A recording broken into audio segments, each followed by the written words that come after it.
வணக்கம் நண்பர்களே, இது நம்பர் ஒன் யார். எல்லா இடத்திலையுமே எல்லா களத்திலையுமே நம்பர் ஒன் யார் அப்படின்ற கேள்வி எப்பயுமே எழுந்துட்டு இருக்கும். ஏன்னா இந்த நம்பர் ஒன்னுக்கு தான் அதிக மதிப்பு. அதனாலதான் இன்னமும் ஆம்ஸ்ட்ராங் நம்ம நினைவு வச்சிருக்கோம். கூட போனவருடைய பேர் பலருக்கு தெரியாது. அந்த வகையில தமிழ் சினிமாலையும் நம்பர் ஒன் யார் அப்படின்ற கேள்வி எப்பயுமே எழுந்துகிட்டே இருக்கும். இன்னமும் எம்ஜிஆர் ஆதிக்கம் செலுத்துறாரா, எம்ஜிஆருக்கு நம்பர் ஒன்னுக்கான இடம் இருக்கா அப்படின்ற கேள்வியில தொடங்கி ரஜினியா கமலா அப்படின்னு ஒரு ரசிகர் கூட்டம் மோதிக்கிட்டு இருக்கு. இப்போ வரைக்கும் பாத்தீங்க அப்படின்னா விஜய்க்கும் அஜித்துக்கும் இடையிலான போட்டி சமூக வலைதளங்களிலும் இருந்துட்டு இருக்கு. இப்படி இந்த நம்பர் ஒன் யார் அப்படின்ற தேடலை நோக்கி தொடர்ந்து தமிழ் சினிமா பயணிச்சுக்கிட்டு இருக்கும் போது இதே கேள்வியை நாம் மக்கள் கிட்ட வச்சோம். மக்கள் சொன்ன பதில்களின் அடிப்படையில நம்பர் ஒன் யார் அப்படின்றத இந்த நிகழ்ச்சி தீர்மானிச்சிருக்கு. அது மட்டும் இல்லாம அதற்கு முன்னர் சினிமால என்ன எதிர்பார்க்கறீங்க, சினிமாவுக்கு நம்பர் ஒன்னா இருக்கக்கூடிய ரசிகர்கள் என்ன எதிர்பார்க்கறாங்க அப்படின்ட்டு பல கேள்விகளுக்கான பதில்களையும் பார்த்துட்டு இருக்கோம். ஒவ்வொரு நாளும் நம்மோடு ஒரு சிறப்பு விருந்தினர் இணைந்திருந்து சினிமா குறித்து பேசிட்டு இருக்காங்க.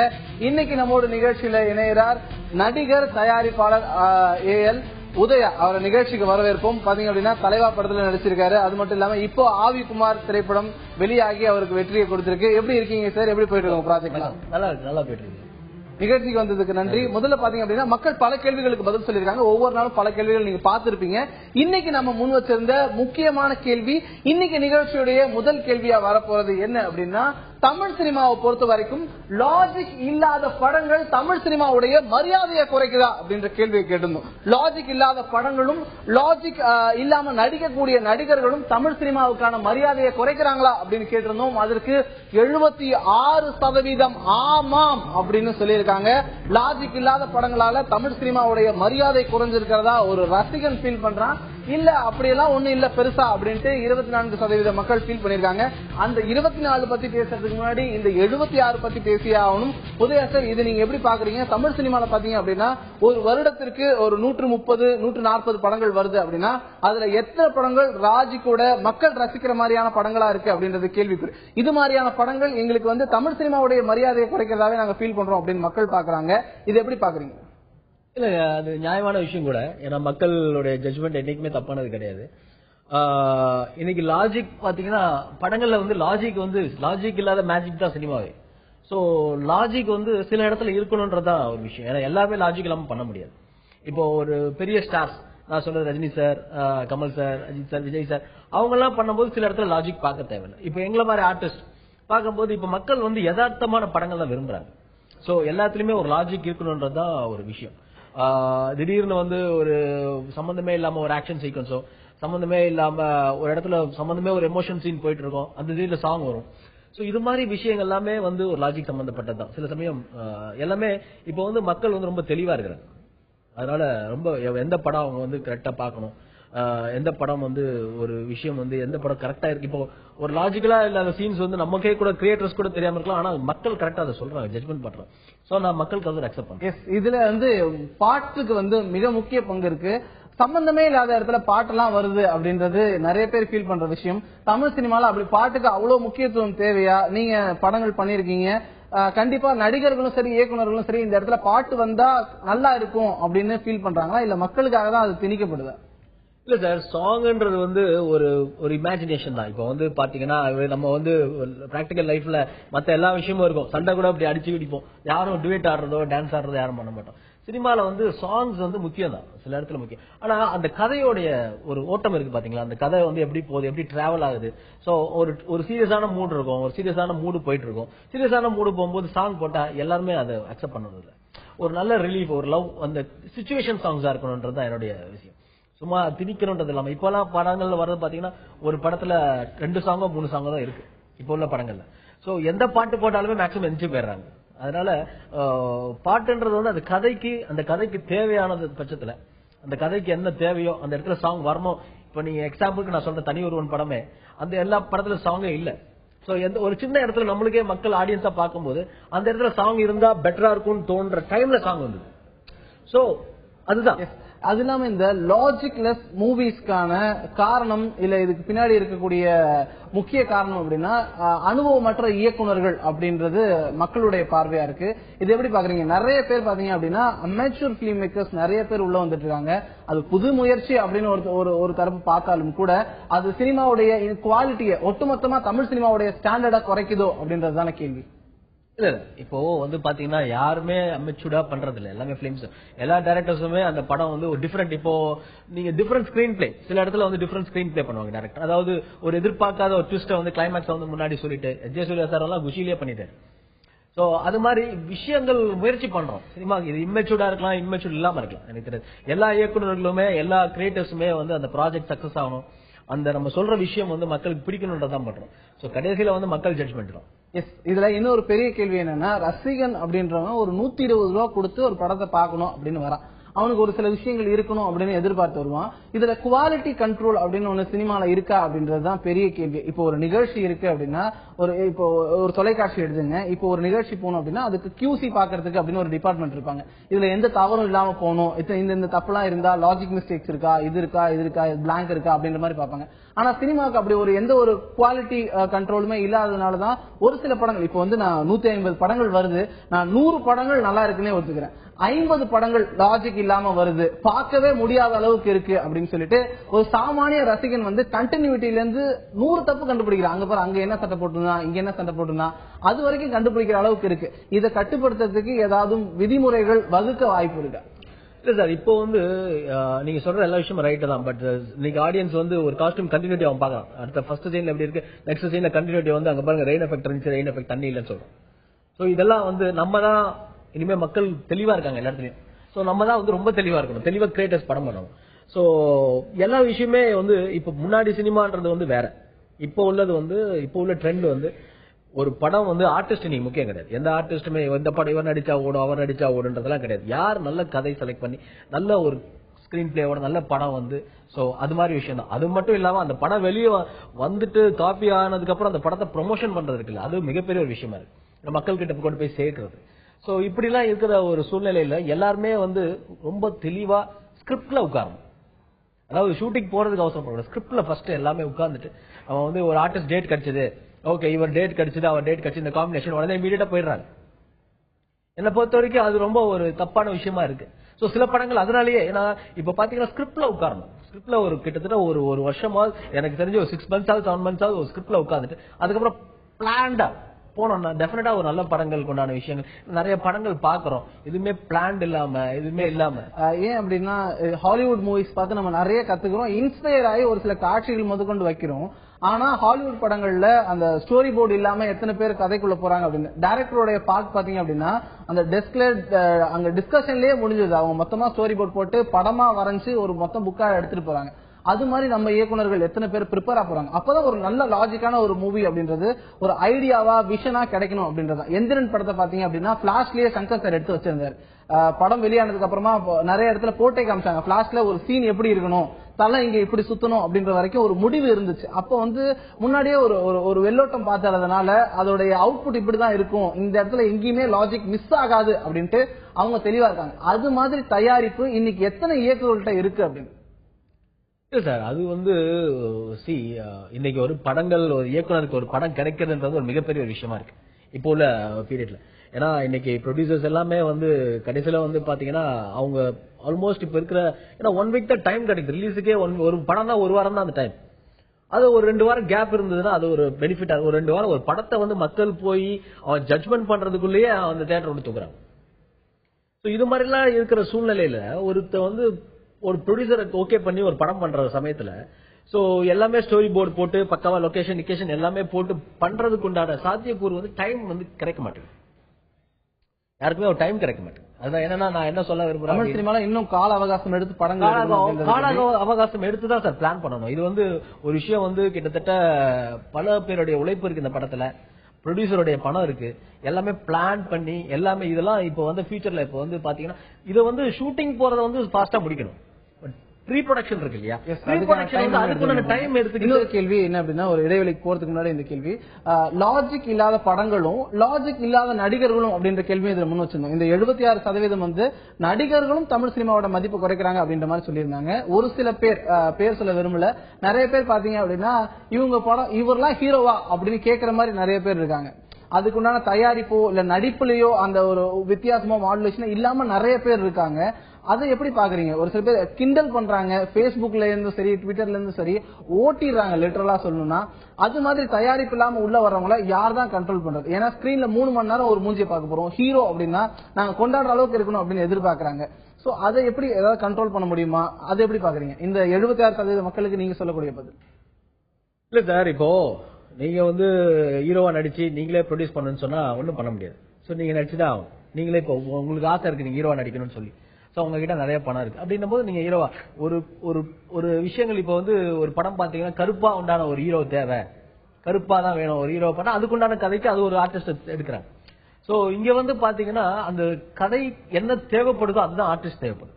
மற்றபடி வந்து இப்போ யார் பணம் வச்சிருந்தாலும் இன்னைக்கு ஹீரோ, சோ யார்கிட்ட பணம் இருக்கு அவங்க பத்தி நினைச்சா ஹீரோ. ஆனா அதுக்கப்புறம் மக்கள் ஏத்துக்கிறாங்களா இல்லையான்றதான் ஒரு பெரிய விஷயம். அதுக்கப்புறம் ஆடியன்ஸ் வந்து அக்செப்ட் பண்ணணும். ஆடியன்ஸ் வந்து முதல்ல படம் நல்லா இருக்கணும். படம் நல்லா இருந்தா இன்னைக்கு யார் வேணா நடிச்சுட்டு போனாங்க. கதை ஸ்கிரிப்ட் அந்த நீங்க சொல்றீங்க 3 மணி நேரம் ஒரு ஆர்டிஸ்ட் படம் பாக்கணும்னா நிச்சயமா ஒரு கிரியேட்டரால ஒரு கதையை நம்பி ஒரு சாதாரண ஒரு ஹீரோவை கூட இன்னைக்கு வந்து டைரக்டர்ஸ் தான் சொல்லி கிடைக்கணும். ஏன்னா அவங்க தான் கேப்டன்ஸ். சோ அவங்க வந்து எங்களை மாதிரி ஆர்டிஸ்ட வந்து ஒரு மோல்ட் பண்ணி ஒரு இது பண்ணி கொண்டு வராங்க. சோ அப்படிப்பட்ட ஒரு விஷயத்துல நான் என்ன ஃபீல் பண்றேன் அப்படின்னா, டெஃபினட்டா யார் வேணா நடிக்கலாம்ன்றதான் என்னோட இப்ப அந்த ட்ரெண்ட் வந்துருச்சு. ஆக்சுவலா யார் வேணா நான் தயாரிப்புகளும் வேணும் அப்படின்னு தான் அதுக்குள்ள நம்ம ஒரு கேள்வி கேட்டிருந்தோம். அது என்ன அப்படின்னா, தொடர்ந்து வாரிசு நடிகர்கள் அடுத்தடுத்து தமிழ் சினிமாக்குள்ள ஆதிக்கம் செலுத்திட்டு இருக்காங்க. வாரிசு நடிகர்களுக்கு ரசிகர்களுடைய ஆதரவு எவ்வளவு இருக்கு அப்படின்ற கேள்வியை கேட்டிருந்தோம். அந்த கேள்விக்கான விடை என்ன அப்படின்றத தொடர்ந்து பேசலாம். சின்னதா ஒரு இடைவெளிக்கு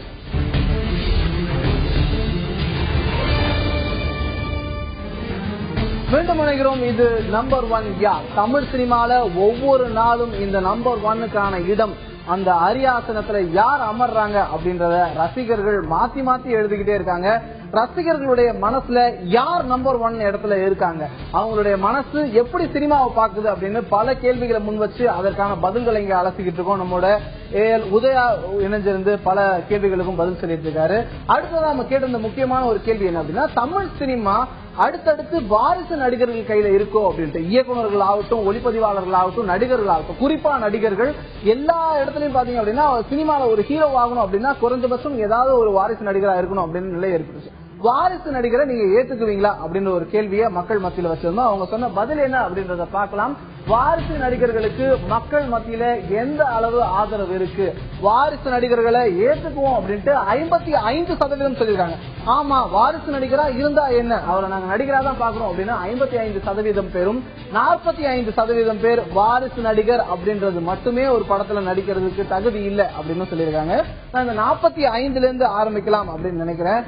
உதயம், நீங்க இதை எப்படி பாக்குறீங்க? 45% வாரிசு நடிகர் அப்படின்றதுனால ஏத்துக்க தயாரா? நீங்க ஒரு தயாரிப்பாளரோட மகன், சினிமால இருந்தே வந்திருக்கீங்க, நீங்களும் ஒரு வாரிசு நடிகர் தான். இது எப்படி பாக்குறீங்க? மக்களுடைய மனநிலை, வாரிசு நடிகர் அப்படின்றதால நடிக்க வேண்டாருப்பா, அவருக்கான போராட்டம் ஒண்ணுமே இல்லை அப்படின்னு மக்கள் நினைக்கிறாங்களோ அப்படின்ற ஒரு விஷயம் இருக்கு. வாரிசு நடிகர் அப்படின்றவர் நடிக்க வரதுக்குள்ள அவர் என்ன மாதிரியான ஸ்ட்ரகிள் எல்லாம் ஃபேஸ் பண்றாரு? வாரிசு நடிகர்கள்ன்றதே வந்து தாம்பரம் வரைக்கும் தான். தாம்பரம் வரைக்கும் தான். அதாவது தாம்பரம் வரைக்கும் தான் இவர் என்ன பையன், இவர் என்ன பிரதர், இவர் என்ன ஆர்டிஸ்டோட பையன்றதெல்லாம் தாம்பரம் வரைக்கும் தான். தாம்பரம் தாண்டி மக்களுக்கு வந்து ஆக்டரா தான் தெரியும்.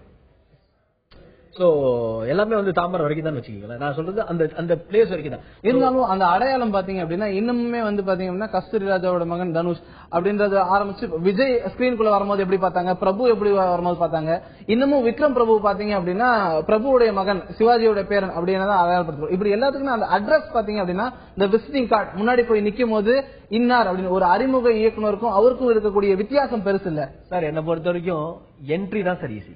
அது உள்ள போற என்ட்ரி இருக்கு இல்லையா, ஓகே எனக்கு ப்ரொடியூசர் அப்பா, நான் எனக்கு ஒரு என்ட்ரி ஈஸியா கிடைக்கும். அதே மாதிரி இப்போ சத்யராஜ் சார் பையன் சிபி, அதே மாதிரி விக்ரம் பிரபு, எல்லாருக்கும் ஒரு என்ட்ரி வேணா ஈஸியா கிடைக்கும். ஆனா அதுக்கப்புறம் எங்களை மாதிரி ஸ்ட்ரகிள் பண்றது யாருமே இல்லை. இவனுக்கு என்னப்பா, இவருக்கு என்னப்பா, இவர் பெரிய ஆள்பா, இவர் என்னப்பா, அவர் அவங்க அப்பா பெரிய ஆள்பா, இவர் என்னப்பா பெரிய ஆள்பா, அது கிடையாது. மக்கள் கிட்ட கொண்டு போய் நாங்க போய் ஆர்டிஸ்டா ஜெயிக்கிறதுக்குள்ள எங்களுடைய ப்ராப்ளம் இருக்கு. அது யாராவது புதுமுகமா இருந்துட்டு நாங்க தோத்தா கூட ஓகே, யாருமே பேக்ரவுண்ட் இல்ல சினிமால. என்ன பொறுத்த வரைக்கும் பேக்ரவுண்ட் இருக்கிறதா ரொம்ப கஷ்டம். அதிக கிரிட்டிசிசம் வரும். செகண்ட் வந்து ஒரு ஒரு எதிர்பார்ப்பு, ஆர்டிஸ்ட் பையனுக்கு ஒரு எதிர்பார்ப்பு இருக்கு சின்னதா. அவங்க அப்பா சூப்பரா பண்ணாரு, இவர் பாரு நம்ம ஓகே பண்றான்னு இருக்கு. சோ அது இல்ல. என்னோட பாயிண்ட் என்னன்னா, ரொம்ப டஃப்பான விஷயம். ஓகே இவர் அதையே பாக்காதீங்க. ஓகே இவர் அதே ஆர்டிஸ்ட். ஆனா மக்கள் இப்ப தெளிவாயிட்டாங்க சார். அதான் சொன்னல, தாமரை தானே அவங்க ஆர்டிஸ்ட் தான், இங்க வேண்டாம். ஓகே இவர் ஒரு பையன், ஒரு பிரதர், ஒரு ஆர்டிஸ்ட் அப்படின்றது. ஆனா ரொம்ப கிளவரா இருக்காங்க. இப்ப பாருங்க, இன்னொரு விஷயம் என்னன்னா, கத்துக்கிறதுக்கான வாய்ப்பு. நீங்க ஒரு தயாரிப்பாளர் பையனா இருக்கீங்க, நீங்க சினிமாவை ஆரம்பத்துல இருந்து பாத்துட்டு இருக்கீங்க. உங்களுக்கு வந்து ஒரு 12 வயசுல நடிக்கணும் அப்படின்ற ஆர்வம் வந்துச்சுன்னா கூட அடுத்த 10 வருஷத்துல அதுக்கான தயாரிப்பு, ஷூட்டிங் ஸ்பாட் பாத்துருப்பீங்க. அப்போ உங்களுக்கான வாய்ப்பு அப்படின்றது அதிகமா இருக்கு. இதே புதுமுகமா வந்து ஊர்ல இருந்து, ஈரோடு, கோயம்புத்தூர், ஏதோ ஒரு ஊர்ல இருந்து சினிமாவுக்குன்னு வரணும் அப்படின்னு முயற்சி பண்ணி வரக்கூடியவங்களுடைய வாய்ப்பு, அவங்களுடைய தயாரிப்பு அப்படின்னும் போது உங்களோட போட்டி போட முடியாத அளவுக்கு தான் இருக்கும். கம்பேர் பண்ணி பார்த்தா ஒரு சிபிஎஸ்இ ஸ்கூல் ஸ்டூடெண்ட்டுக்கும் கவர்மெண்ட் ஸ்கூல் ஸ்டூடெண்ட்டுக்கும் இருக்க வித்தியாசம் தான். சோ அதனால வந்து உங்களை பார்க்கும்போது இன்னும் கூடுதல் எதிர்பார்ப்பு இருக்கிறது நியாயம் தானே? நியாயம். பட் திருப்பி நான் அதே தான் சொல்றேன். களத்துல வந்து எங்களுக்கு என்ட்ரி தான் ஈஸி. களத்துல வந்து இப்போ ஒரு இடத்துல வந்து காம்பவுண்டுக்குள்ள ஈஸி. ஆனா காம்பவுண்டுக்குள்ள நிக்கிறது வந்து நாங்க நல்ல கதையா சேர்ந்து எடுக்கணும், நல்ல ப்ரொடியூசர் எங்களுக்கு கிடைக்கணும், நல்ல படத்தை மக்கள் ரசனை பண்ற மாதிரி ஒரு படம் கொடுக்கணும். கொடுத்தா தான் நாங்க ஸ்டாண்ட் பண்ண முடியும். நீங்க அதே மாதிரி வந்து இன்னைக்கு பல வாரிசு நடிகர்கள் வந்து சொல்லக்கூடாது, நிறைய பேர் இல்லாம போயிருக்காங்க. அதே மாதிரி பல சம்பந்தமே சினிமா பேக்ரவுண்ட் இல்லாம நீங்க பல பேர் ஜெயிச்சிருக்காங்க. அது கிடையாது. என்ன பொறுத்த வரைக்கும் வந்து ஜட்மெண்ட் வந்து மக்கள் தான். ஆனா எங்களுக்கு என்ட்ரி ஈஸி. எங்களுக்கு வந்து இப்ப நான் ப்ரொடியூசர் பையனா இருக்கிறதுனால எனக்கு ப்ரொடியூசருடைய கஷ்ட நஷ்டங்கள் தெரியுது. ஒரு படத்தை எடுத்து எப்படி ரிலீஸ் பண்றதுன்றது நான் என்னுடைய ஃபாதர் பீரியட்ல இருந்து பாத்துட்டு இருக்கேன். சோ இன்னைக்கு இருக்கிற ட்ரெண்ட் இன்னும் ரொம்ப கஷ்டமா இருக்கு. சோ நம்மளுக்கே இப்போ ஒரு விஷயம் என்னன்னா, ஒரு படம் எடுத்து வெளியில வர்றதுக்குள்ள அவ்வளவு பிரச்சனை இருக்கு. கண்டிப்பா இது ஒரு பக்கம் இருக்கு. நம்ம வந்து அந்த 55% நோக்கி போகும். யாரா இருந்தாலும், வாரிசு நடிகரா இருந்தாலும் ஏற்றுக்கொள்ள தயார் அப்படின்ட்டு 55% சொல்லியிருக்காங்க. திரையிலையுமே வந்து அது பலமுறை நிரூபணம் ஆயிருக்கு. இன்னைக்கு வந்து ஆட்சி செஞ்சுட்டு இருக்கக்கூடிய பலரும் கூட அவங்களோட உழைப்பு தான் அந்த இடத்துல இருக்கிறது அப்படின்னா கூட அவங்க எல்லாருமே வந்து திரையோட சம்பந்தப்பட்ட ஒருத்தவங்களா தான் இருக்காங்க.